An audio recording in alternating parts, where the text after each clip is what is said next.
अगं आटप ना शिवकन्या, का खातच बसती वावरात? कापूस याचा आहे का नाही? पाय ते इतकू लेकरं आले कापूस याचाला खाऊन पिऊन आता तासावर चालले, तू चरूच राहिली अजून.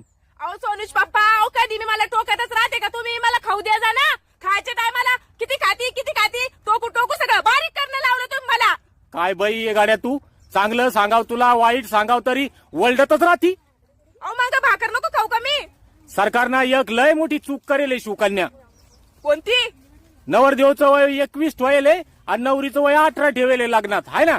ते वय नवरीचं 21 पाहिजे होतं आणि नवरदेवाचं 18 पाहिजे होतं.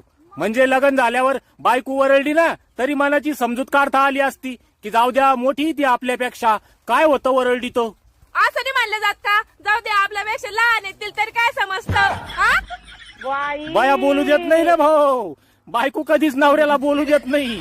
अवघडे.